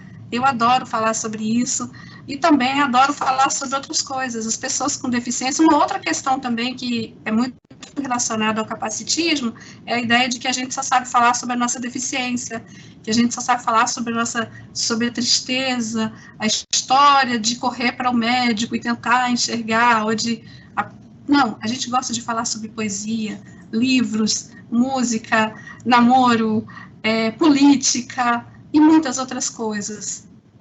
Então, é através dessa quebra de barreira, da barreira atitudinal, desse capacitismo nosso de cada dia, que nós vamos construir um mundo melhor, um mundo igual para todos, e que todo recurso de tecnologia que nós temos hoje, o Márcio falou no começo, do computador, imagina, eu trabalho na DGTEC, eu utilizo um computador, eu testo sistemas, testo site, porque eu tenho um sistema de voz que faz isso para mim.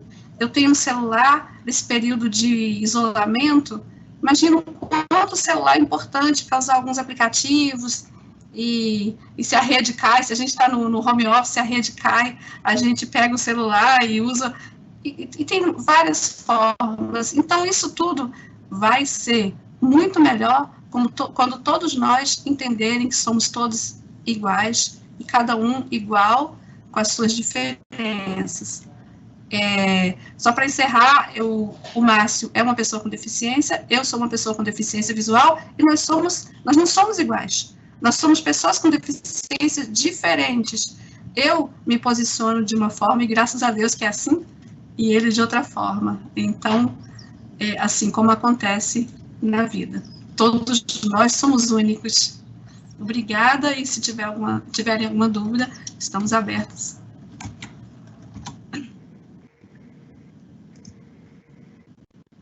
Obrigado pela sua contribuição, Ana, foi ótimo. Vamos passar aqui, então, para a segunda fase do nosso encontro. A gente tem algumas perguntas aqui que eu vou passar para você e para o Márcio responderem. E a primeira é justamente sobre o que estávamos falando agora, né, sobre o capacitismo, né? Assim, o capacitismo, se ele é definido como uma atitude preconceituosa, né, ou discriminatória, né, em relação à pessoa com deficiência, ela ignora completamente que essas pessoas têm autonomia, capacidade de trabalhar, tomar decisões, né? Não precisa perguntar para o colega que está ao lado o que você vai querer no cardápio, né? Você pode plenamente respondê-lo, né, como qualquer outra pessoa, né? E eu acho que isso, combater isso na nossa vida, no próprio ambiente de trabalho, é essencial, né? O Márcio trabalha conosco aqui na DGPES, uma pessoa muito querida aqui, e a gente sempre torna o ambiente mais leve possível, né, Márcio? E a gente, na verdade, no dia a dia, a gente nem lembra que o Márcio apresenta uma característica diferenciada. A gente nem lembra disso, né, na conversa, nas brincadeiras, né, Márcio? A gente gosta sempre de brincar muito aqui. E a pergunta que foi feita é justamente isso: como combater o capacitismo, né? Seja no ambiente. Vamos voltar aqui, já que estamos, né, no ambiente institucional. Como combater o capacitismo no nosso ambiente de trabalho? O que vocês acham sobre isso? Eu acho que a gente precisa ter um cuidado, combater o capacitismo no ambiente de trabalho. Primeiro, eu sou uma pessoa com deficiência, sou servidora, e eu tenho que verificar primeiro que condições eu preciso para trabalhar, e entender que eu posso, tendo os meios tecnológicos para isso, eu desenvolvo as minhas habilidades como todo mundo. Se estamos conversando todos no local de trabalho, como você falou aí, deixa que a pessoa com deficiência participe. Muitas vezes eu já vi histórias de pessoas que, às vezes, não são ouvidas, e ela precisa participar, precisa dizer, precisa perguntar a ela o que ela precisa, se não souber, e deixar que ela diga como ela pode ser ajudada. Eu não sei se o Márcio quer complementar mais, e também eu acho que a gente precisa tomar alguns cuidados no ambiente de trabalho. Comigo também acontece, os meus colegas esquecem às vezes que eu não enxergo, mas esquece, a gente conversa e isso aí, ó, tá lá na tela, lá em cima, clica lá na parte esquerda. Não, aí depois, opa, esqueci que não é assim, porque a gente não navega no computador dessa forma. E tratar essas questões com naturalidade, como você falou aí. E se tiver dúvida, perguntar. Na verdade, assim, a gente sempre fala, né? Se tiver dúvida, perguntar como eu posso te ajudar, qual é a sua necessidade, o que eu posso, né? Não é sair já ajudando de cara, né? Porque isso também é uma atitude capacitista. Já me puxaram pela bengala no meio da rua para me ajudar a atravessar, né? Mas, enfim, isso são histórias que a gente vai perder o dia aqui fazendo. Mas o que eu tenho a dizer é o seguinte: nem herói, nem coitadinho, né? As pessoas com deficiência, elas são pessoas acima de tudo, né? Traz para o meio, conversa, pergunta, né? Dialoga com a pessoa, tenta descobrir as nuances, porque, como disse a Ana Paula, cada pessoa ela é única e singular, e ela tem o dever e o direito de compartilhar os seus saberes, né, com as outras pessoas, abrir a escuta, né, dialogar, né, às vezes assim, uma dose de bom humor, de brincadeira, torna a questão mais leve, né? Não precisa ser formal, porque as pessoas, elas são... Também não é vulgarizar, porque o cara, eu, né? Sou gordo, sou cego, dizem até que parece, outro dia eu estava descendo da barca, ficaram pensando, é o Geraldo Magela, não é o Geraldo Magela, é o Geraldo... Eu vi as senhorinhas conversando assim, achando que eu era o Geraldo. E aí eu saí, acelerei e vim embora, né? Porque acho que elas me pedissem autógrafo. Mas não é porque a pessoa... Às vezes tem colegas que são mais sisudos, que são, né, que se incomodam. Então a gente tem que... O melhor é perguntar para a pessoa, né? Agora, o capacitismo, ele mora dentro da pessoa. Não adianta tentar não ser capacitismo, você tem que ser anticapacitista, né? Tentar naturalizar, né, sem esquecer aquela condição da pessoa, para você também não lidar com outro indivíduo, né? Simplesmente desconsiderar uma característica da pessoa é lidar com um indivíduo imaginário, né? E a gente não quer ser tratado como um indivíduo imaginário, a gente quer ser tratado... O Márcio quer ser tratado como Márcio, né? A Ana Paula quer ser tratada como Ana Paula, Joãozinho quer ser tratado como Joãozinho, né? Não precisa dizer, né, tratar a pessoa colocando aquele atributo na frente da pessoa. O Márcio, ele é baixo, tem cabelo grisalho, casado, mora em Niterói, é cego, vascaíno, sofredor, enfim, tem essas características das pessoas. Ninguém é perfeito, Marcos. Ninguém é perfeito, né? Vasco é Vasco, o resto é fiasco, né? Mas é a vida. Então, eu acho que é mais ou menos por aí. Na dúvida, pergunta. Na dúvida, pergunta. E como disse o Márcio, uma boa dose de humor, né, também. Pode brincar. É isso aí. Humor aqui é nossa especialidade, né, Márcio? Com certeza. A gente se diverte um bocado, viu? É legal, essa diferença é legal, gente. Vamos experimentar, é bom. Conviver com o diferente é bom. Nós não somos... É legal essa troca. Cada um tem um pouco para oferecer. A doutora Regina falou da questão da escola, né? A criança, ela naturaliza muito as situações, né? A criança, ela na sua inocência infantil, ela não trata o coleguinha com diferença. Na verdade, as diferenças acabam sendo aprendidas, né? O ambiente escolar, sem muita influência, né, dos pais, né? Nós adultos que às vezes colocamos minhoca na cabeça das nossas crianças. Às vezes não, somos nós. Né? Eu acho arrisco dizer.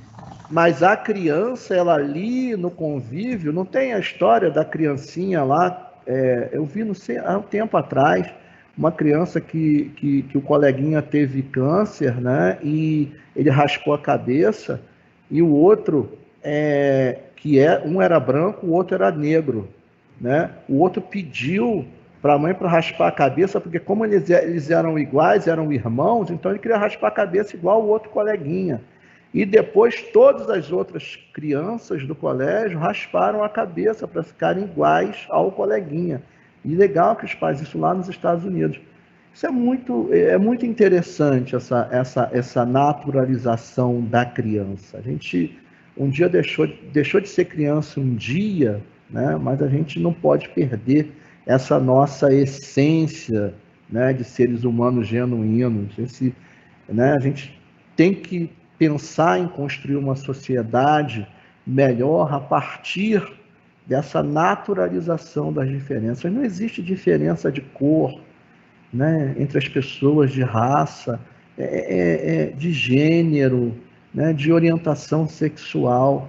Gente, é todo mundo ser humano, é todo mundo igual. Nós precisamos... Estamos vivendo aí um momento de pandemia, um momento que a gente não contava, fora, né, de qualquer imaginário, né? E a gente precisa aprender a ser melhor. A gente precisa sair desse momento de uma forma, como seres humanos melhores, entendendo que somos todos iguais. O Covid não poupa ninguém, né? Então, assim, a gente precisa entender, né, e se transformar para transformar o mundo. Gente, quem não melhorar depois dessa pandemia, esquece, né? Esquece porque, sabe, não vai mudar nunca mais. Mais alguma pergunta, Gabriel? Isso aí, vamos lá. Parabenizando aqui os envolvidos pela palestra, aproveito a oportunidade para questionar se existe algum projeto de acessibilidade nos fóruns do interior, pois em muitos lugares não há acesso para pessoas com deficiência. Eu aproveitei e mandei uma mensagem aqui para o nosso diretor-geral de logística, né, que é o responsável por essa área, o Francisco Budal. Ele disse que esse acesso para pessoas com deficiência é previsto no plano de obras do tribunal, e esse plano de obras ele é feito de forma escalonada, né? Então, tão logo o tribunal execute a obra naquele fórum do interior, o acesso será adequado, tá, para ter essa característica. Uma outra pergunta é como magistrados e servidores podem colaborar individualmente com a inclusão das pessoas com deficiência no Tribunal de Justiça. Aí, Márcio e Ana, essa é com vocês. Estão me ouvindo? Sim. Bom, como magistrados e servidores podem favorecer essa questão da inclusão? Primeiro, buscando informação, né, de como lidar, e nós temos muitos meios para a gente se informar dentro do tribunal. Nós temos uma cartilha no site do tribunal, lá institucional, acessibilidade, nós temos essa informação disponibilizada. Nós temos os cursos da ESAGE, nós temos o nosso serviço que está aí à disposição para dar informação, o convívio do dia a dia. Nós temos pelo menos, eu vou chutar aqui por baixo, tá? Porque nós temos unidades que têm mais de um servidor com deficiência, como a ouvidoria, algumas centrais que têm oficiais de justiça mais de um, enfim, nós temos pelo menos umas 260 unidades que têm servidores com algum tipo de deficiência. Conversa, né? Dialoga, né? E a gente precisa, falei um pouco disso antes, né? Largar o nosso preconceito. Vai lá e pergunta. Preconceito no sentido de conceito pré-concebido, antes de conhecer, essa nossa falta de conhecimento. Conversa naturalmente sobre o assunto com o colega, pega a informação, que aos poucos, né, no varejo, a gente consegue ter uma grande onda que favoreça essa inclusão. É cada um fazendo a sua parte. Acho que a gente consegue aí multiplicar, né, e transformar e favorecer essas relações. Mais alguma coisa, Ana Paula? Ana, você está sem som. Pronto? Pronto. Só acrescentando, eu acho que isso já tem acontecido, mas pode melhorar, envolver as pessoas com deficiência. Então, se você tem um deficiente na sua equipe, deixe que ele participe, envolva, faça com que ele se sinta à vontade, porque as pessoas, existe a timidez, né? E tem pessoas com deficiência que, às vezes, elas já têm um perfil de timidez mesmo, e a deficiência acaba aumentando um pouco isso, fazendo com que se torne um pouco mais visível, eu acho, não sei se o Márcio concorda. Então, assim, procurar envolver no ambiente de trabalho. Concordo. Eu acho que é o diálogo, é a convivência, é a troca de experiência, você trazer a pessoa para o convívio no ambiente de trabalho. E assim, a nossa diretriz também, né, sempre foi uma filosofia de trabalho da gente, enquanto órgão público, né, e aí a gente, né, tem que garantir que as pessoas trabalhem, né? Não é porque a pessoa com deficiência que o chefe deve também, né? Existem mecanismos legais de igualdade que favorecem esse tratamento igualitário, né? Você não precisa, inclusive, a questão de metas e home office, a NJ traçou uma resolução de que as metas elas são iguais né, para todos e tal, no ambiente não pode ser subestimada para a pessoa com deficiência, mas a gente como órgão público, a gente não pode simplesmente deixar o servidor com deficiência lá parado. Então, nós como órgão público, nós como poder público, nós temos que garantir o pleno exercício laboral dos servidores, né? A inclusão, a resolução 230 citada pelo Gabriel aqui, fala lá, eu acho que é artigo 22, acho que é isso, na inclusão competitiva da pessoa com deficiência no ambiente laboral. Então, tem que produzir, sabe? Tem que trabalhar e aí só vai conseguir produzir e trabalhar se ele for colocado numa função adequada para dentro das suas condições. Né? E nós estamos à disposição para ajudar nisso, pensar junto, soluções. A gente tem feito isso, né, dentro do possível e das demandas que nos chegam. Muito bom. Vamos lá, então. Márcio, essa próxima aqui, você vai precisar me ajudar. Eu acho que não tem muita relação conosco, mas talvez seja uma questão para ser levada para o comitê. Por que a DGPES limita o tradutor de Libras às ações penais públicas ou ações cíveis com justiça gratuita? Não deveria haver essa limitação, já que a acessibilidade tem que ser ampla e, naturalmente, não podem incidir custas judiciais para tanto. Não está dentro das... Não, isso não é da... isso não é da DGPES. Sim. A DGJUR, inclusive, semana passada nós recebemos um e-mail que foi colocado na última reunião da Comissão de Acessibilidade. A DGJUR possui um serviço de intérprete para audiência, eu acho que o serviço é SEREI. Né? A gente recebeu um e-mail, SEREI, não é isso? Lá dentro da DGJUR, que disponibiliza intérprete para as audiências, para os magistrados. Então, é uma questão que tem que ser verificada junto à DGJUR. Ou então, olhar ali a caixinha de e-mail. A gente recebeu essa comunicação para todos os e-mails, eu acho que foi na quinta ou na sexta-feira. Tá? Tem essa informação na nossa caixa de e-mail da DGJUR. Eu acho que vale, então, Márcio, você levar essa questão à comissão. Sim. Talvez a própria comissão leve isso à DGJUR e pergunte, enfim, para a gente também entender o porquê dessa diferenciação. Eu acho que é importante. Para encaminhar para a própria...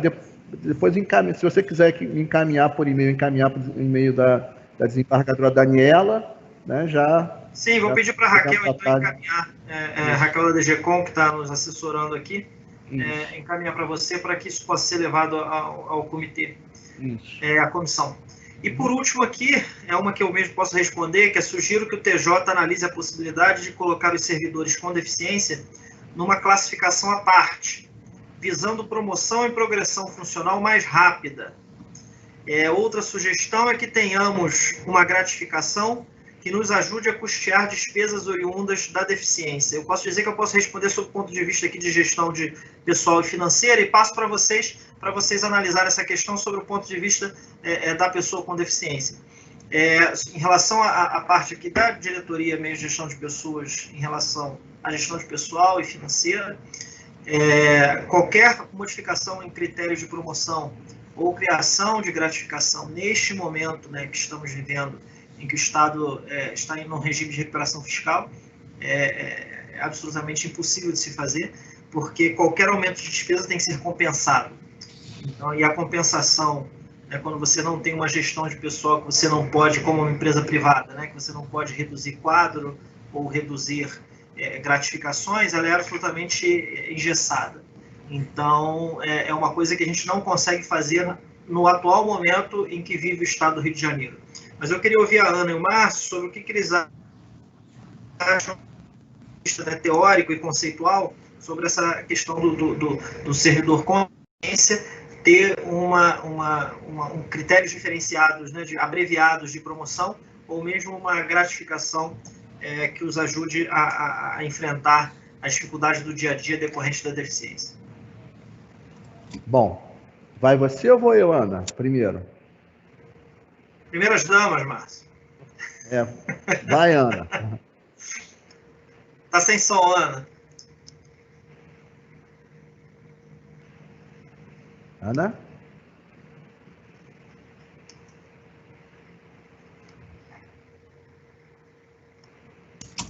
Oi, Márcio? Oi. Oi, pode responder, Márcio. Imaginei que você ia me deixar nessa. Não, eu te ajudo. É que você começou, você falou, bom, Não. então eu falei. Bom, vamos lá. Dentro de uma perspectiva inclusiva, né, o tribunal sempre colocou os servidores com deficiência dentro do critério de todos, né? A gente ingressa na reserva legal de vagas, né, já tem esse dispositivo legal, e o servidor é enquadrado no quadro, né, juntamente com todo mundo, né? Então, dentro dessa perspectiva inclusiva, eu não sei como atuar nisso, como pensar nisso, né, como uma ação afirmativa, né? Se isso realmente cabe. A gente teria que pensar um pouco para poder responder, né? Para poder avaliar. Mas eu não acho que a deficiência seja um critério por si só de promoção e né? A pessoa tem que ser competente, tem que estar dentro dos parâmetros, além disso. Um critério de desempate? Pode ser, não sei, né? Tudo é uma questão que tem que ser pensado com bastante maturidade, até mesmo para não excluir, não criar guetos, não criar privilégios, né? A gente tem que favorecer, dentro de uma ação afirmativa, garantir a igualdade material, né?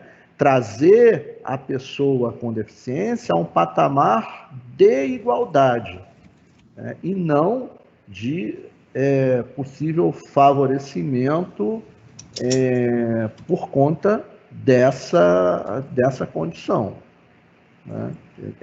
É uma questão conceitual. E a gente, enquanto gestão, a gente precisa, como disse o Gabriel, ver as reais condições financeiras, né? Enfim, né? De qualquer medida a ser tomada.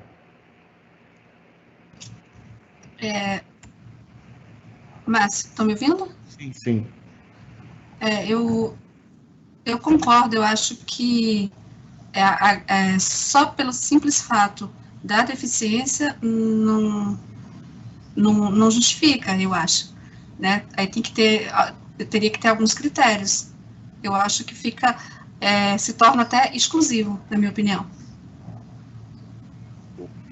O que acontece muito nas empresas privadas, o que a gente vê, e aí a gente, para trazer a reflexão até para o setor público, né? As empresas privadas, geralmente, elas contratam a pessoa com deficiência em vagas, né, e até uma atitude bem capacitista, em vagas de auxiliar administrativo, em vagas mais na base da pirâmide da empregabilidade, por entender que é mais fácil demitir, por entender que é mais fácil tirar a pessoa daquela função e substituir por outro. E exigem, em contrapartida, uma qualificação maior do que as pessoas que não possuem nenhuma deficiência. Por exemplo, para um cargo de auxiliar administrativo, uma pessoa sem deficiência, as empresas exigem o 2º grau. Para a pessoa com deficiência, nem com nível superior, muitas vezes consegue entrar naquela vaga. Mas uma coisa que eu costumo dizer em palestras é que algumas pessoas com deficiência possuem capacidade gerencial. Por que não contrata essas pessoas para posto de gerência, de supervisão, né? Às vezes, um supervisor de equipe, de venda, a pessoa nem precisa tanto de uma tecnologia, então poderia botar um deficiente visual que tivesse uma capacidade gerencial boa numa equipe para gerenciar uma equipe, né? O que a gente, e eu tenho escutado isso, né, em órgãos públicos, são pessoas com deficiência em função de gestão, né? Hoje nós temos no Executivo o secretário nacional de Justiça, é uma pessoa cega, né, altamente qualificado, né, doutor por Salamanca, né, ex-colega aqui da casa, servidor da casa, Cláudio Panoeiro foi servidor aqui, alguns que podem estar assistindo porventura podem ter trabalhado com ele, né, foi nosso colega aqui, e hoje ele é secretário nacional de Justiça, né, entrou lá após a saída do Sérgio Moro e tal. Então é um colega sério, altamente qualificado, tal, que está numa posição de gestão. Ele poderia estar, eu tenho certeza que lá ele não tem a dificuldade que ele teve aqui por exercício da função dele, quando a gente não tinha as tecnologias que tem hoje, as facilidades, os saberes que tem hoje no Tribunal de Justiça sobre essa questão, né? Então, são situações e situações, né? Então, na verdade, eu não sei se eu consegui responder a contento, né? Mas era basicamente isso. Gente, eu queria agradecer, então, a presença do Márcio Aguiar, chefe de serviço aqui da DGPES, também da Ana Paula, que é da DGTEC, né, Ana Paula? Sim. A desembargadora Regina Lúcia Passos teve que se ausentar, mas também fez uma bela exposição no início, e que possamos ter mais encontros como esse, visando aí o fomento, né, da melhor integração, do afastamento do preconceito, né, para que todos nós possamos conviver aqui, né, profissionalmente, como iguais que somos, né, cada um respeitando a diferença do outro. Eu acho que esse é o nosso objetivo. Então, eu agradeço a presença de todos que nos assistiram. Desejo aí umas boas festas a todos. Viu, Ana Paula, Márcio, a família, muita saúde para todos nós. Obrigada, Feliz Natal. Até a próxima, viu? Um grande abraço. 2021 melhor para todos nós. Pô, se Deus quiser. Todos nós, se Deus quiser. Não vai ser difícil ser melhor, não, Márcio. Nossa Senhora. Nossa Senhora. Tem que ser melhor, vai ser melhor. Vai ser melhor, isso aí. Um abraço a todos, gente. Um abraço. Obrigado.